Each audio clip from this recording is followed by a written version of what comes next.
Assalamualaikum warahmatullahi wabarakatuh. Pemirsa, sejumlah informasi penting seputar Kabupaten Kota Waringin Timur akan kami hadirkan pada Jurnal Kotim. Kali ini bersama saya Blitaria Indri, berikut informasi selengkapnya. Berbagai upaya dilakukan Dinas Lingkungan Hidup Kabupaten Kota Waringin Timur dalam membangkitkan gerakan peduli lingkungan hidup. Dimulai dari lingkungan sekolah, gerakan itu diharap bisa membudaya hingga di lingkungan masyarakat. Dinas Pemberdayaan Masyarakat dan Desa Kabupaten Kota Waringin Timur akan memperkuat pembinaan dan pendampingan bagi seluruh desa. Hal ini untuk mencegah adanya kepala maupun perangkat desa yang tersandung masalah hukum. Dewan Perwakilan Rakyat Daerah Kabupaten Kota Waringin Timur mengumumkan penetapan pasangan calon bupati dan wakil bupati terpilih masa jabatan 2025-2030. Pengumuman disampaikan melalui rapat paripurna yang digelar pada Senin pagi. Sopir kendaraan angkutan berat di Sampit, Kabupaten Kota Waringin Timur, berharap agar Jalan Muhammad Hatta atau Lingkar Selatan segera diperbaiki.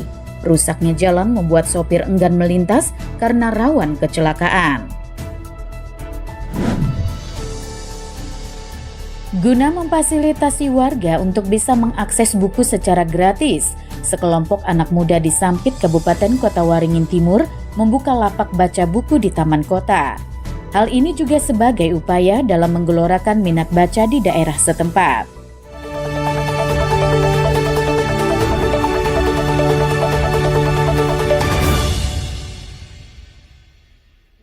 Dinas Lingkungan Hidup Kabupaten Kota Waringin Timur menggelar pembinaan dan penguatan gerakan peduli dan berbudaya lingkungan hidup di sekolah dan kelembagaan sekolah adiwiyata.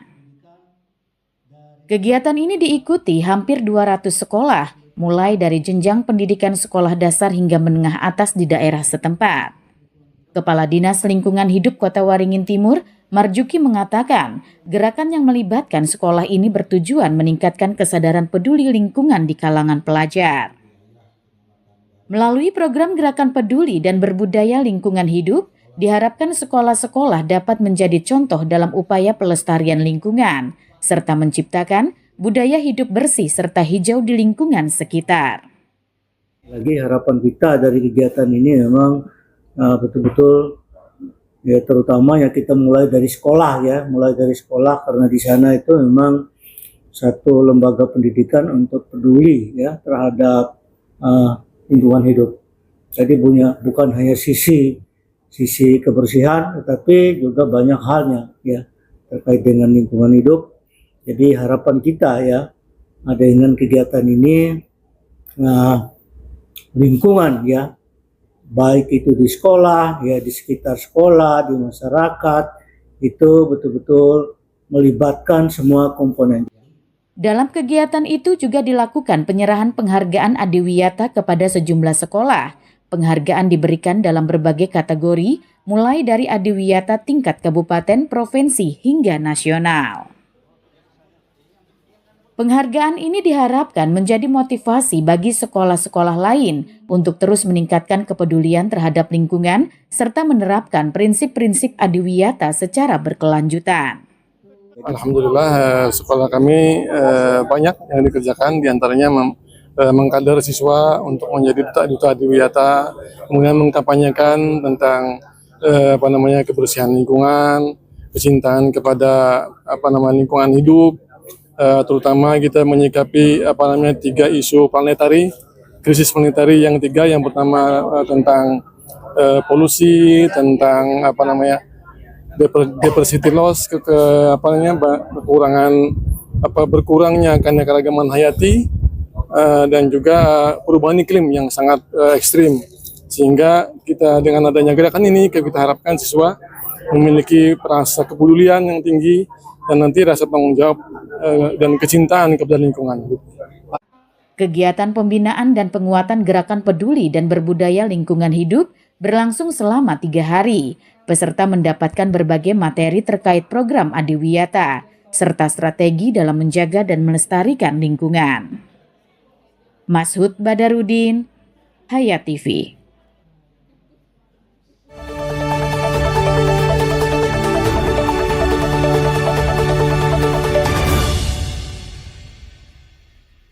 Belum lama ini Polres Kota Waringin Timur menetapkan mantan Kepala Desa Bamadu, Kecamatan Pulau Hanaut berinisial R, sebagai tersangka kasus tindak pidana korupsi dana desa. Kasus tersebut telah dilimpahkan ke Kejaksaan Negeri Kota Waringin Timur dan berkas perkara dinyatakan lengkap atau P21. Menanggapi hal itu, Kepala Dinas Pemberdayaan Masyarakat dan Desa Kabupaten Kota Waringin Timur, Raihansa mengaku prihatin agar hal serupa tidak terulang. Pihaknya akan memperkuat pembinaan dan pendampingan desa. Program-program untuk mencegah potensi penyelewengan anggaran dana desa juga akan ditingkatkan, termasuk salah satunya melalui program Jaga Desa yang bekerja sama dengan Kejaksaan Negeri setempat untuk memonitoring penggunaan dana desa. Raihansa mengimbau para kepala serta perangkat desa agar lebih berhati-hati dalam mengelola pemerintahan desa, terutama dalam pengelolaan anggaran desa. Transparansi sangat dibutuhkan dalam mencegah adanya praktik korupsi. Kami prihatinlah terhadap seluruh kepala desa, baik kepala desa yang menjabat ataupun yang banyak mantan kepala desa yang dulu.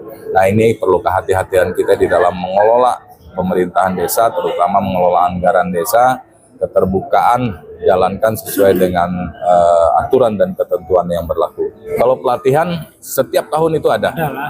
Setiap tahun ada, baik dari kabupaten ataupun dari provinsi. Nah, ini berkaitan dengan fokus penggunaan dana desa di tahun 2025, ada beberapa poin. Ini juga kami sudah membuat surat edaran di bulan Januari kemarin. Setelah Permendes itu turun, kami membuat edaran ke seluruh desa. Ini fokus-fokus penggunaan desa dan prioritas-prioritas penggunaan dana desa untuk tahun 2025. Raihansa berharap tidak ada lagi kepala maupun perangkat desa tersandung hukum dalam pengelolaan anggaran desa, baik akibat ketidaktahuan maupun kelalaian, terlebih jika dilakukan atas dasar kesengajaan. Mashud Badarudin, Hayat TV.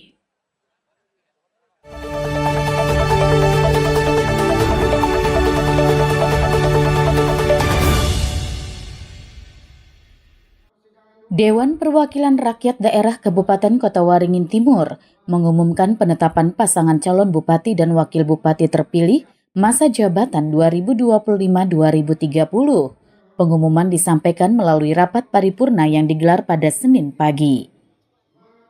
Dewan Perwakilan Rakyat Daerah atau DPRD Kabupaten Kota Waringin Timur menggelar rapat paripurna penyampaian pengumuman penetapan pasangan calon bupati dan wakil bupati terpilih masa jabatan 2025-2030. Rapat yang dipimpin oleh Rimbun selaku Ketua DPRD Kota Waringin Timur juga mengumumkan pemberhentian Bupati dan Wakil Bupati periode 2021-2026. Berdasarkan hasil pilkada dan rapat pleno oleh KPU Kota Waringin Timur, pasangan Haliki Nur dan Irawati terpilih sebagai Bupati dan Wakil Bupati Kota Waringin Timur. Pasangan dengan jargon Harati ini meraih 89.220 suara atau 39,59% dari seluruh suara sah. Haliki Nur yang kembali dipercaya memimpin Kota Waringin Timur pada periode kedua, bertekad mewujudkan visi dan misinya demi kesejahteraan masyarakat. Namun yang menjadi tantangan yaitu adanya efisiensi anggaran mencapai 141 miliar rupiah lebih. Kita akan penyesuaian lagi, mana program-program kita yang sangat prioritas itu yang kita petakan dulu. Mana yang bisa kita pensi, misalnya seperti perjalanan dinas, itu rapat-rapat, konsultasi yang tidak perlu ya kita tiadakan. Kita penghematan untuk bagaimana anggaran yang terbatas itu untuk betul-betul menjadi tepat sasaran sesuai dengan kebutuhan kita. Tentunya bupati, wakil bupati terpilih itu ada visi misi. Ini nanti kita akan berkolaborasi dengan DPRD bagaimana visi misi ini bisa kita laksanakan dengan situasi dan kondisi apapun. Karena kita pernah mengalami juga dulu waktu kita baru-baru dilantik kita menghadapi COVID-19. Kalau sekarang hanya efisiensi. Kalau dulu COVID itu luar biasa. Tidak hanya hampir semua stagnan, tapi saat ini semua berjalan normal. Hanya perlu efisiensi. Sebagai Ketua DPRD Kota Waringin Timur, Rimbun berharap Haliki Nur dan Irawati bisa mewujudkan aspirasi masyarakat meski dengan kemampuan anggaran yang terbatas. Sebagai lembaga legislatif, pihaknya siap mendukung program pemerintah kabupaten yang berorientasi pada peningkatan kesejahteraan masyarakat.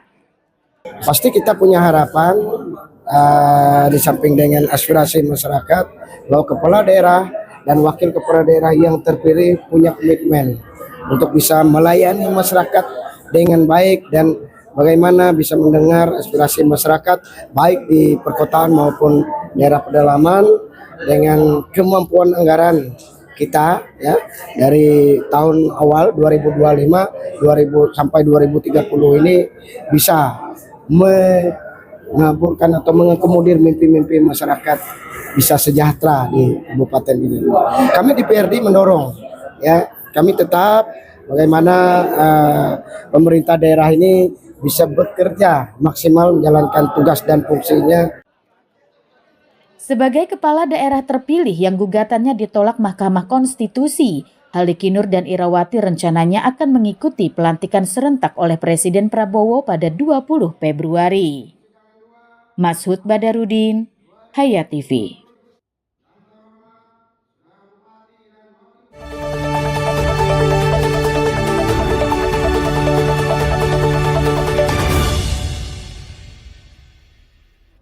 Kerusakan Jalan Muhammad Hatta atau Lingkar Selatan Sampit Kabupaten Kota Waringin Timur terus menjadi momok khususnya bagi sopir kendaraan angkutan berat. Dari tahun ke tahun, kerusakan jalan sepanjang kurang lebih 2 km itu semakin parah. Upaya perbaikan secara darurat sebenarnya pernah berulang kali dilakukan, namun karena tidak dilakukan secara permanen, maka jalan kembali rusak. Kerusakan parah jalan provinsi itu tidak jarang menimbulkan kecelakaan, mulai dari kendaraan yang terguling hingga rusaknya komponen kendaraan karena melewati jalan berlubang. Dan saat musim hujan, jalan Lingkar Selatan ini berubah menjadi kubangan. Kondisi itu membuat tidak banyak kendaraan berat yang melintas jalan Lingkar Selatan. Sebagian besar sopir terpaksa memilih jalan dalam kota Sampit, meski hal tersebut juga rawan menimbulkan kecelakaan dan membuat jalan dalam kota cepat rusak. Kepada Gubernur dan Wakil Gubernur Kalimantan Tengah terpilih periode 2025-2030, para sopir berharap agar pemerintah provinsi bisa segera melakukan perbaikan jalan secara permanen. Hal itu demi menunjang kelancaran distribusi barang. Terganggu juga merasa aja tentang jalan ini. Tahun ke tahun kayak gini juga. Jadi orang rumah pun kalau mau kerja, apalagi kalau musim hujan, udah banjir ini. Masa ini jalan lintas provinsi, masa sampai kayak gini tahun ke tahun. Masalah guling, patah belombongan, jadi sangat mengganggu. Apalagi kalau udah mobil kita rusak, jalan ini nggak dapat lagi upah, merugikan. Ya harapan sama Pak Gubernur lah, tolonglah diperhatikan jalan provinsi kita ini. Karena kami sebagai driver, supir, karena kami kalau masalah jalan ini sangat terganggu. Ya kalau bisa segera dibaiki jalan lintas di jalan provinsi ini. Dengan dilakukannya perbaikan jalan Lingkar Selatan Sampit, para sopir meyakini tidak ada lagi kendaraan bertonase besar melintas jalan dalam kota Sampit. Selain meminimalisir kecelakaan, konstruksi jalan dalam kota Sampit juga akan bisa bertahan lama. Mashud Badarudin, Hayat TV.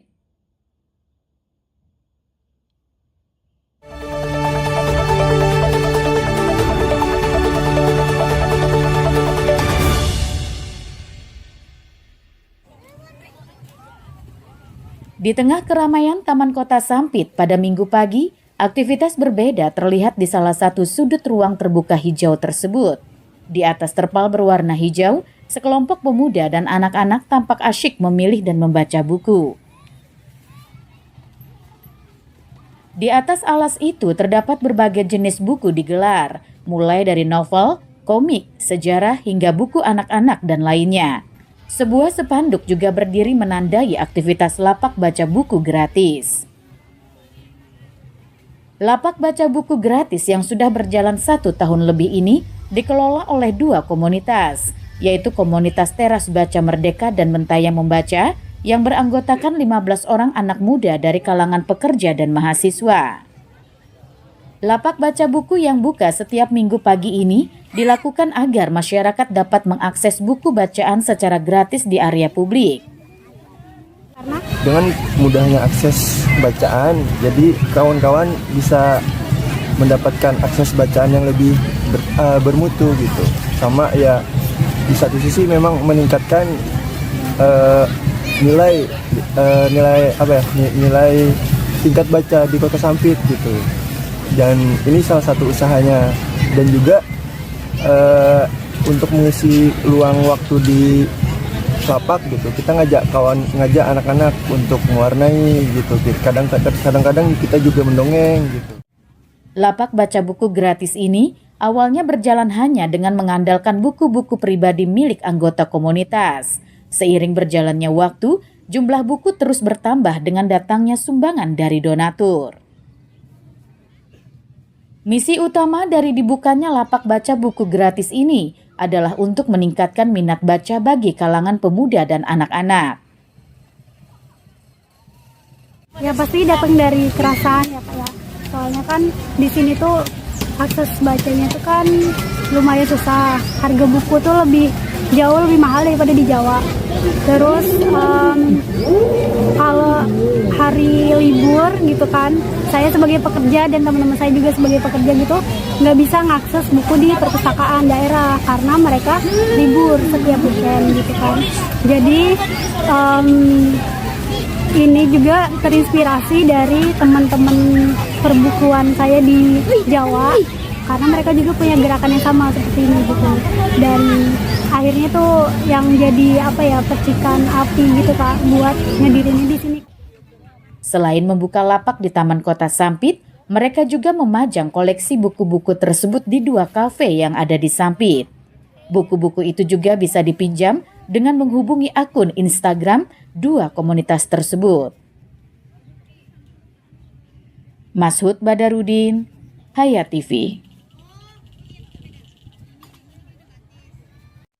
Demikian pemirsa, informasi tadi menutup perjumpaan kita kali ini. Mewakili kerabat kerja yang bertugas, saya Blitaria Indri mohon undur diri dari hadapan Anda. Sampai jumpa, wassalamualaikum warahmatullahi wabarakatuh.